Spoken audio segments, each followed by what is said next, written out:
Hey guys, it's Christine, also known as Ivy Winter. Thank you for joining me for another Disney video. This is the deluxe resort video of my series I've been doing, kind of just talking through the different resorts and your options so you can understand what there is on each tier and exactly what each resort is like in the quickest, easiest way that I can do it for you. So when it comes to deluxe resorts, these are the most prominent and most plentiful resorts on Disney property, of course, because they want your money.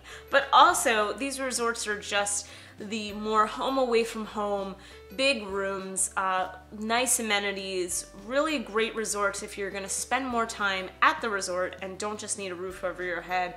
They have wonderful theming and in general just really encapsulate that full Disney feel, but are on the more expensive side. In fact, they are pretty much out of my range for the most part. I've been lucky to stay at a couple through friends, through cast member friends, through DVC friends, so I do have some experience with them. They are absolutely beautiful resorts, and I have been thinking more and more how to work them in split stays because I would like to experience more of them. But now, enough of me talking about my experience with them, and let's just go right into them. So the first one I'm going to talk about is Animal Kingdom Lodge. I've not stayed there myself, but I can say anecdotally from my brother and his girlfriend staying there that they loved it. They thought it was absolutely phenomenal.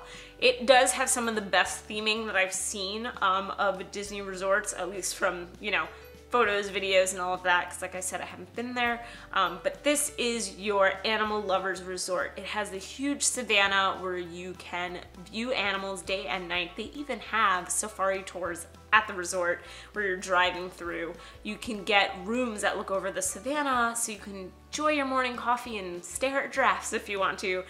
They are also known for 3 really amazing restaurants, which are Boma, Jiko, and Sanaa. All have fantastic, plentiful food, African flavors, and have all been just highly, highly recommended by everyone who goes there. So if you're a foodie, it's probably a really good resort to go to because you've got 3 restaurants that are all equally loved, and I think can really make an interesting experience, you know, having a bunch of different dinners at different places there and not even having to leave your resort. Animal Kingdom Lodge, as you can imagine, is very close to Animal Kingdom. But the problem with that is it's very far from everything else. So it is the furthest away from the other 3 parks compared to, I think, almost any other resort. It is a longer trip. So the bus ride from Animal Kingdom Lodge to Magic Kingdom is usually around 20 minutes, whereas some of the other resorts we're talking 5 to 10 to 15. So that is something to consider. It does feel a bit removed and out of the way. Some people love that, some people don't. So that's something to think about. If you're a big Animal Kingdom lover and you want to be close to that park, then it is a great choice. Another cool thing that they have before I move on is an incredibly big pool. It is 11,000 square feet and it's 0 entry no matter where you go, which is really cool. And in general, it's just a beautiful, beautiful area to relax. So if you're a pool person, you might really like that. Now we're gonna move on over to the beach and yacht clubs, and you probably hear a lot of people say that and you think, oh, that's one resort, right? But the beach club and the yacht club are actually 2 different resorts. The reason they are always kind of spoken of together is that they are sister resorts and they were open on the same day. Fun fact, when I was looking this up, I actually discovered they were open on my 4th birthday. So happy birthday to me. So the beach club and the yacht club share amenities and they share their pool area. What really sets the 2 of them apart is theming. So they're both located in the Boardwalk area, and the beach club is the more relaxed, casual design of these resorts. It's meant to have like a New England seaside theme. It's a little more family-friendly style, so I find, and just more laid back. And then the yacht club is like this understated elegance. It's almost like the big sister, a little bit more fancy than the beach club. Beautiful lobby if you've ever walked in there, and that has more of a nautical theme. So when you're choosing your resort here from either of these 2, you're really kind of basing it on theme because everything else is shared. So they share this huge pool area called Stormalong Bay, which is basically like a mini water park. If you've walked around the boardwalk, you've 100% seen it because it has this amazing water slide that comes out of a shipwreck and it goes all the way through and into the pool, and you actually have to like leave the pool area to climb up to the top of the slide. It's crazy. It also has like sandy beach area. It has a lazy river. It's a pretty impressive pool area. So some people are attracted to these resorts just for that, but they share that pool area. They also share their spa and they share their gym. So those shouldn't really be a factor in deciding against one or the other. It's kind of just about, I guess, theming and price. Sometimes you might actually see that one's a little more than the other, so that might sway you. But these buildings are so close to each other that it almost feels like they're two big wings of the same hotel. Across from the beach club and the yacht club on the other side of the Crescent Lake, which is the lake in the middle of the boardwalk, is the Boardwalk Inn. And I have stayed here before, so I do have some experience. I stayed in the DVC rooms, to be clear. Boardwalk Inn is a little unique in that it doesn't have these sort of food amenities that you expect at a lot of the other resorts where they have food courts or like they're built-in restaurants and all of that, because they have all these restaurants and shops that are just outside the doors along the boardwalk. So like Flying Fish is pretty much the boardwalk's restaurant. You can get to it through that building, but it also has like a front-facing restaurant entrance. And Abracadabra, while not a part of the building, is so close that that could be your bar.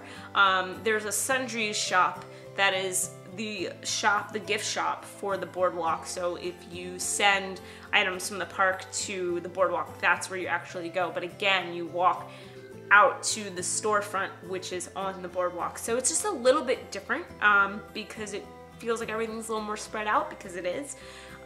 There is a place to go in the morning, the Bellevue Lounge, that does do coffee and pastries and cereal. I've eaten there, but if you want like a fuller meal, you have to go out to some of the other places along the boardwalk. The vibe itself is very Atlantic boardwalk, 1920s to 40s vibe. The pool area is themed after Coney Island, and as someone who lives in New York and has been to Coney Island many times, I can tell you the theming's pretty on point. And the whole vibe is a bit more laid back in general from the Yacht and Beach Club. What's great about all three of these resorts is they are incredibly close to Epcot. We're talking 10-minute walk and you get to go into the World Showcase entrance of Epcot. It's fantastic. You also have the Friendship boats, which go to Epcot and also go to Hollywood Studios and make stops at those resorts as well as the Swan and Dolphin.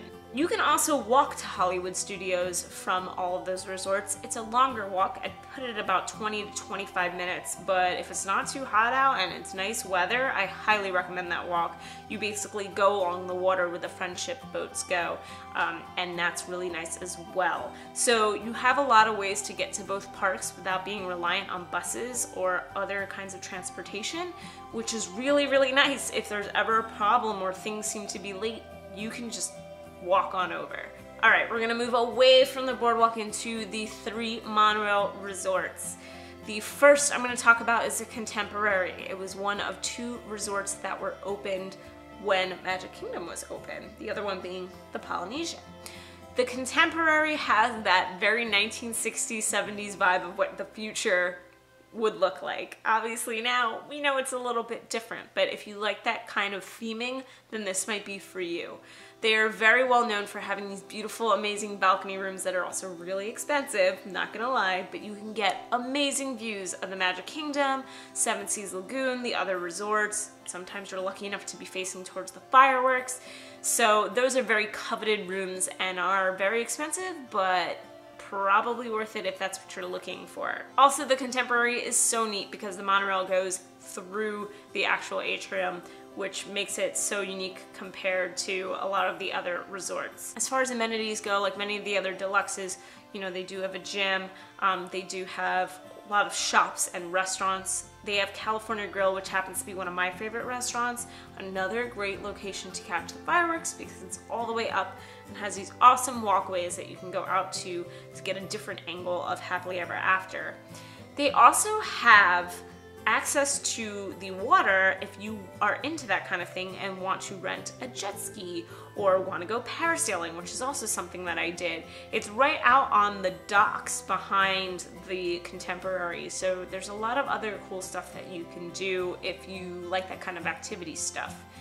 And another huge benefit is it's literally a 5-minute walk from Magic Kingdom. Like, you literally take a path that goes along where like Space Mountain is and the railroad and all of that. You get your own security check-in area, which is great, and you're there. And then you can also hop on the monorail to go to Epcot or take a bus to Animal Kingdom and Hollywood Studios. Now if we keep looping around past Magic Kingdom, we get to the Grand Floridian, which Disney establishes as its flagship there, much like the Grand Californian in Disneyland. It is Victorian themed, feels very old-timey, beautiful 5-story atrium lobby that is really jaw-dropping the first time you see it. Has some really great shops in there. One of my favorites is Base and White. It's this little soap shop. You can get a lot of Disney inspired soaps and bath bombs and things like that, but they also have great food choices. They are home to the 5-star Victoria and Albert's, but they also have some other restaurants like Narcoossee's. You can also do the Garden View Tea Room and have some afternoon tea. It's a really neat resort. I've been able to spend one night there and it was absolutely stunning. Again, this is so great if you want central location to Magic Kingdom. You cannot walk the way that you can from the Contemporary, but you can take the monorail and you're there super quick. Floridian also has 2 pools, a spa that I've been to that's really great, a gym as all Deluxes do, and they even have a hair salon, which is really neat, and really just goes to show how much Disney put into this resort to be their flagship. And then if we keep on moving over, we go to my favorite resort, hands down, period, of all of them, and that is the Polynesian. The Polynesian was the other resort that was open on opening day of Magic Kingdom. It is, as you expect, the Polynesian themed resort. It is pretty big. I've stayed in rooms that were kind of far from the main lobby, so that is something to consider. But it is beautiful. You have the beach out in the back where the pool also is. You've got some really great food at Ohana and Kona Cafe. You've got Trader Sam's, which to me is one of the best bars on Disney property. And there's definitely this real homey, wonderful vibe about it. They have that true Polynesian spirit with the cast members. You get lays when you come in and you check in. I mean, it's great. It's one of my personal favorites. Again, this is off the monorail, so you can take that to Magic Kingdom. You can also take a boat. Just to backtrack, you can also take a boat to the Magic Kingdom from the Grand Floridian. I did forget to mention that, which is nice. Polynesian for me just encapsulates the amazingness of Disney theming. I just think for me, it's one of the best resorts that they have on property. Not to mention, they have Dole Lips. Why would you want to stay anywhere else? And then lastly is Disney's Wilderness Lodge. It is themed to be like the great national park lodges of yore. They still kind of exist. But we're talking about like turn of the century, you know, these just big, beautiful lobbies and lodges. And talk about big. This lobby is huge. When you walk in, there are 55-foot totems that greet you. They have an 82-foot tall fireplace. So it really just enhances the grandeur when you walk in. They have a little hot spring that if you follow it outside, trickles into a waterfall that goes into the pool. Awesome. And there's a geyser behind the pool area that spouts off every hour. I don't know, it's like before 10 p.m. because I mean you can't have a geyser going off like in the middle of the night. That'd be kind of annoying. But they really went all in on this like national park theme. It is big and awesome and beautiful and really unique compared to a lot of the other Disney resorts. They are home to restaurants like Artist Point and Whispering Canyon Cafe, and also have the magic of the boat ride to Magic Kingdom if that's how you want to get around. So if that's more your style, that kind of rustic, you know, grandeur of American national parks, then that is definitely what you're gonna wanna go with. To note for all Deluxes, for the most part, they're really great for bigger families. Most rooms standard hold 5, and then there are, you know, bigger suites and other rooms for bigger families. And don't forget that you can always get connecting rooms at any resort if you ask for them, which can also help with bigger families that are splitting up room stays. So that was a lot. Those are all the deluxes. Try to run through them all for you so you can get an understanding of what they all are and what they all look like. Prices can range. I mean, the lowest I've seen is maybe 400 and something a night for the Boardwalk. This is without any discounts, and then forget it. I mean, your nights can go up to over $1,000 a night depending on what kind of room you're getting. Is it viewing the Magic Kingdom? How, like, is it a huge suite? All of that. It can get very expensive. But if you can afford it, or if you can afford it in a split stay, I highly recommend it because they're just beautiful, beautiful resorts. And even if you can't afford it, but you are staying near one, take the time to go check it out. Like, there's nothing wrong with walking through the lobby and walking around the property. You're totally able to do that. So that's another way to kind of enjoy them, even if you can't get into one of the rooms. So, woo, that's it. That was a lot. This is the biggest category of Disney resorts, has the most in it. So there was a lot to run down. But I want to know in the comments below what your favorite deluxe resort is. Have you stayed there, or do you want to stay there? You just dream about it? I would love to know in the comments below. If you like this video, then like it. If you like me, you should subscribe. I'm putting out videos every single week. And I really, really love hanging out with you guys. You're just like an amazing community. So I appreciate you for coming back again and again. Thanks so much and have a great rest of the day. Bye.